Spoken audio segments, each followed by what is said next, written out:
கேள்வி பார்வையாளர் வணக்கம். இந்த நேர்காணலில் நாம் சந்திக்க இருக்கும் சிறப்பு விருந்தினர் அண்ணா திராவிட மக்கள் முன்னேற்ற கழக பொதுச் செயலாளர் வழக்கறிஞர் பசும்பொன் பாண்டியன். வணக்கம். வணக்கம். தொடர்ந்து இந்த ரிசல்ட் மே 4க்கு பிறகு ஒரு கருத்து சோசியல் மீடியால தலித் இயக்கங்கள்ல பல்வேறு நபர்கள் ஒரு கருத்தை வெளியிடுறாங்க. முக்கியமாக பார்த்தோம்னா தமிழக வெற்றி கழகத்துல 23 பொது தொகுதியில தலித் வேட்பாளர் நிப்பாட்டி விஜய் அவர்கள் வெற்றி பெற வச்சிருக்காரு. நம்ம என்ன ஒரு கருத்தை வைக்கிறாங்க, அது உண்மையா இல்ல புரளியா இல்ல அள்ளி விடுறாங்க, அந்த மாதிரி பல்வேறு கேள்வி கூட எழுப்பி கொண்டிருக்கிறது. சில நபர்கள் இதெல்லாம் பொய், ஒரே ஒரு தொகுதி விருதுநகர்ல தான், அது கலப்பு திருமணம் மாதிரி ஒரே ஒரு தலித்து தான் பொது தொகுதியில தாவைக்க சார்பில் விருதுநகர் தொகுதியில வெற்றி பெற்றான்னு ஒரு கருத்து இருந்தாலும் 23 தொகுதின்னு பல்வேறு இடங்கள்ல பிரச்சாரம் பண்றாங்க. எப்படி பாக்குறீங்க சார்? பொதுவாகவே இன்ஸ்டாகிராம்ல பொய் பித்தலாட்டத்தின் மூலமாக தான் தாவேக்கா என்ற கட்சியை நடந்துகிட்டு இருக்கு. எங்கேயுமே அவங்களுக்கு கட்டமைப்பு கிடையாது. கட்டமைப்பு இல்லாமல் ஒரு பொய்யை கட்டமைத்து இந்த வாட்ஸ்அப் குழு அமைத்து இன்ஸ்டாகிராம் மூலமாக தான் அந்த கட்சி இன்றைக்கு ஆட்சியை பிடித்திருக்கு. பொய்யை மூலதனமாக வைத்து தான் பாஜக பாசிஸ்டுகள் நாசிஸ்டுகள் உருவாவார்கள். விஜய் என்னை பொறுத்தளவில் ஒரு பாசிஸ்ட். அதனால அவர் பொய்யை கட்டமைப்பு தான் இங்கே ஒரு மிகப்பெரிய அளவில் அந்த கட்சியை இன்றைக்கு மோடியுடன் கைகோர்த்து இயந்திர மோசடியில் இவிஎம் மோசடியில் இன்றைக்கு ஆட்சி கட்டில் உட்கார்ந்துருக்காரு. திராவிட இயக்கத்தை பொறுத்தளவில் நாங்கள் எல்லாம் பெரியாரின் சிந்தனையாளர்கள், அண்ணாவுடைய உணர்வாளர்கள் எல்லாம் இந்த மண்ணை வர்ணாசிரமத்தால் தலித் என்று புறக்கணிக்கப்பட்டவர்கள். இந்த மண்ணில் மிகப்பெரிய வர்ணாசிரம தர்மத்தை உருவாக்கியது மனு தர்மம். இங்க இருக்கிற மக்கள் எங்களை போன்றவர்கள் யாரும் நீ அந்த ஜாதி இந்த ஜாதின்னு சொல்லல. பெரியார் உருவாக்கி இந்த மண்ணில் நாங்கள்லாம் மனிதர்கள், தமிழர்கள், திராவிடர்கள் என்ற அடிப்படையில் இன்னைக்கு வரைக்கும் ஒரு சமூக நீதி களத்தில் நிற்கிறோம். ஆனால் வர்ணாசிரம தர்ம அடிப்படையில், மனுஸ்கிருதி அடிப்படையில் தலித் என்று நம்முடைய உடன் பிறந்த சகோதரர்களை பிரித்து வைத்திருக்கிறார். அவர்களுக்கு அடக்குமுறையை ஏற்படுத்தியிருக்கிறார்கள். அவர்களுக்கு பல்வேறு விதமான ஒரு பிளவை, பிரிவை, தீண்டத்தகாதை இந்த சமூகத்தில் மனுஸ்கிருதி உருவாக்கி வைத்தது. அதை உடைத்தது திராவிட இயக்கம் தமிழ் மண்ணில். இன்றைக்கு வரைக்கும் சகோதரர்களாக சமத்துவ பூமியாக இருக்கு என்று சொன்னால் பெரியாருடைய உழைப்பு, திராவிட இயக்கத்துடைய உழைப்பு.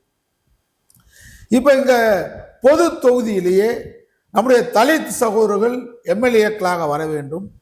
இன்றைக்கு கூட நம்முடைய எழுச்சி தமிழர் திருமாவளவன் அவர்கள் சொல்லியிருக்கிறார்கள், ஒரு தலித் முதலமைச்சராக வர்றதுக்கு இன்னும் சாத்தியம் இல்லை, இன்னும் சமுதாயத்தில் இன்னும் பாடுபட வேண்டியிருக்கு அப்படின்னு சொல்லியிருக்கிற வருத்தத்தோடு சொல்லியிருக்கிறாரு. அந்த வருத்தத்தில் நான் பங்கெடுக்கிறேன். அதே நேரத்தில் வெகு விரைவில் மாற்றம் வரும். மாற்றம் என்பது நிச்சயம் தமிழ் சமூகத்தில் ஏற்படும். திருமா போன்ற தலைவர்களை நிச்சயமாக இந்த தமிழ் சமூகம் அங்கீகரிக்கின்ற காலம் வெகு தொலைவில் என்பது மட்டும் நிதர்சனமாக இந்த சமூக நீதி களத்தில் போராடி கொண்டிருக்கிறனால தான் எனக்கு அது தெரியும். கண்ணுக்கு முன்னாடி வெற்றி இருக்கு. இங்கே தமிழ் சகோதரர்களாக, நம்முடைய உடன் பிறந்தவர்களாக, நம்முடைய ரத்தமாக தலித்து சகோதரர்களை அனைத்து சமூகமும் ஏற்றுக்கொள்கின்ற காலம் வெகு தொலைவில் இல்லை. அதற்கான பயணத்தை தொடங்கியிருக்கிறோம். விரைவில் அந்த வெற்றி முகடை லட்சியத்தை அடைவோம். அது ஒன்றும் மாற்றம் இல்லை. நம்பிக்கையை தளர வேண்டாம். நம்முடைய எழுச்சி தமிழர் போன்றவர்கள் என்பதுதான் சமூக நீதி களத்தில் போராடி கொண்டிருக்கிற எங்களை போன்றவுடைய செய்தியாகும். ஆனா அதே நேரத்தில் ஒரு பெரிய பொய்யை கட்டமைக்கிறாங்க. அவரு திரைப்படத்தில் இருக்கக்கூடிய தம்பி ரஞ்சித் இன்னைக்கு இந்த தலித் வாய்ஸ் அப்படின்றதுல வந்திருக்கக்கூடிய செய்தியெல்லாம் பார்க்கும்போது உண்மையிலேயே சாதி மதங்கள்லாம் கடந்து வேட்பாளர்களை விஜய் அறிவித்து அதுல பொது தொகுதியில தலித் சகோதரர்களை வெற்றி பெற வைத்திருந்தால் முதலிலே விஜயை தமிழ்நாட்டிலே வரவேற்கக்கூடியவன் பசும்பொன் பாண்டியனா தான் இருக்கு. இது பொய் செய்தி. நம்முடைய என்றைக்கு என்னுடைய நண்பராக போற்றுள்ளக்கூடிய நண்பராக இருக்கக்கூடிய குடந்தை அரசன் போன்றவர்கள் இந்த செய்தியை வெளியிட்டிருக்காங்க. நானே ஆச்சரியப்பட்டேன், நானே மகிழ்ந்தேன் அவர் சொல்லியிருக்காரு. விவரமானவர், களத்தில் போராடக்கூடிய கள போராளி குடந்தை அரசன் போன்றவர்கள்லாம் அவங்களே இந்த செய்தியை நம்புறாங்க. நான் என்ன சொல்றேன், 234 தொகுதியில் 46 தொகுதி இருக்கு. அதில் 44 தொகுதி எஸ்சி தொகுதின்னு நினைக்கிறேன், 2 தொகுதி எஸ்டி. இதில் இதை தவிர்த்து மீதி இருக்கக்கூடிய தொகுதியில், பொது தொகுதியில் எந்த தொகுதியில் தாவேகா வேட்பாளர் தலித்தாக வெற்றி பெற்றான்றத புள்ளி வரமா ரஞ்சித்தோ இந்த தலித் வாய்ஸோ அல்லது நண்பர் குடந்தையரசனோ சொல்ல தயாரா? புள்ளி வரத்தோட பேசணும். எனக்கு தெரிஞ்சு நான் இப்ப எடுத்த அடிப்படையில் மேலூர் தொகுதியில் திராவிட முன்னேற்ற கழக கூட்டணியில், மதச்சார்பற்ற கூட்டணியில் நம்முடைய காங்கிரஸ் வேட்பாளர் விஸ்வநாதன் பொது தொகுதியில் மேலூர்ல வெற்றி பெற்றிருக்கிற சரித்திரத்தை மடைமாற்றுகின்றார்கள்.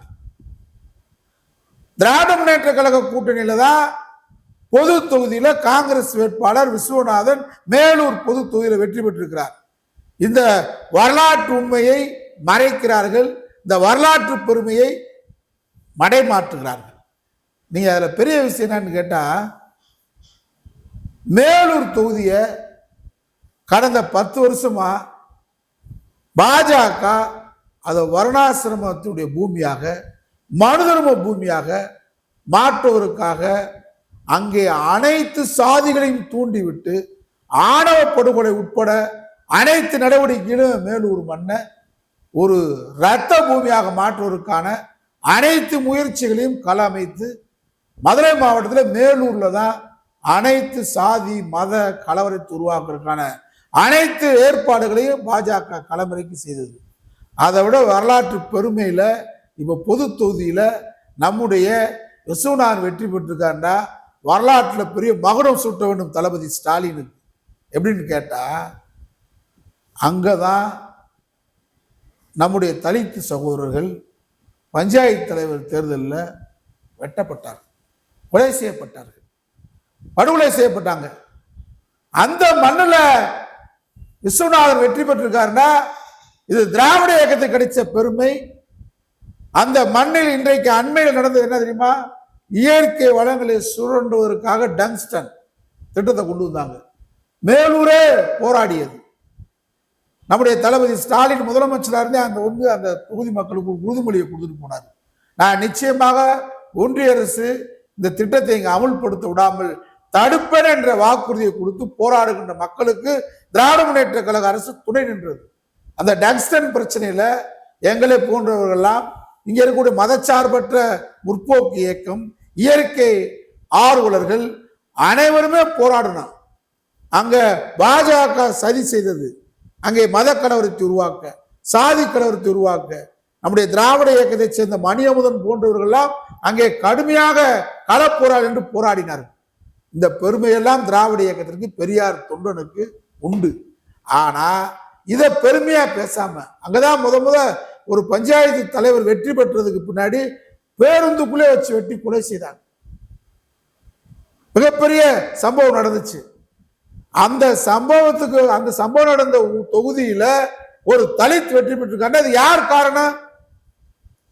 அங்க விஜய் வேட்பாளர் போட்டிருக்காரு, தலித்தா? அவரையும் மீறி, விசிலையும் மீறி அங்கே தொடர்ந்து 3 முறையாக அதிமுக வேட்பாளர் பெரியமுல்லா வெற்றி பெற்ற இடத்துல, அதுவும் காங்கிரஸ்ல வழக்கம் போல கோஷ்டி சண்டையில அந்த தொகுதியை சேர்ந்தவர் இல்ல விஸ்வநாதன். அவர் கடலூர் மாவட்டத்தை சேர்ந்தவர், விழுப்புரமா எங்க இருந்து எம்பியா இருந்தவர். அவருக்கு அந்த தொகுதிக்கு சம்பந்தம் இல்லை. கடைசி நாள்ல கடைசி நிமிடத்துல கொண்டு வந்து வேட்புமனு தாக்கல் பண்ணிட்டு அங்க காங்கிரஸ்காரங்களே அங்க இருக்கிறவங்க இவர் வெளியூர் வேட்பாளரை போட்டுட்டீங்கன்னு சொல்லி அவங்களே காங்கிரஸ் கட்சி நிறைய பேர் வெளியேறி தனியா ஒரு காங்கிரஸ் கட்சி அங்க உதயமா இருக்கு. அந்த அளவுக்கு பிளவு ஏற்பட்டதுக்கு பின்னாடியும் அங்க இருக்கக்கூடிய மதச்சார்பற்ற முற்போக்கு இயக்கத்தினர், இடதுசாரிகள், நம்முடைய விடுதலை சிறுத்தைகள், அங்கே இருக்கக்கூடிய மறுமலர்ச்சி திமுக, திராவிட முன்னேற்ற கழகம் அனைவரும் ஒருங்கிணைந்து இந்த தொகுதியின் வரலாற்றை நாம் இந்த தேர்தல் 2026 தேர்தலில் ஒரு பெரிய வரலாறாக மாற்ற வேண்டும். இங்கதான் சாதி ஆணவ படுகொலை நடந்திருக்கிறது. இங்கேதான் பாரதிய ஜனதா வர்ணாசிரமத்தை திணிக்க முயற்சிருக்கிறது.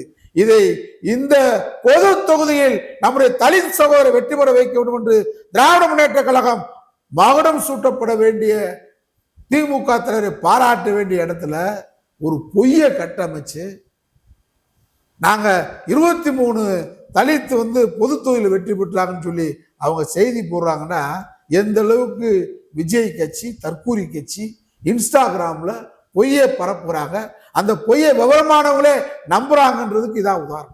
இந்த கருத்துக்கு பின்புல வந்து வெறுமனே இவங்கதான் இருக்காங்களா, விஜய் வரைக்கும் இருக்காங்களா?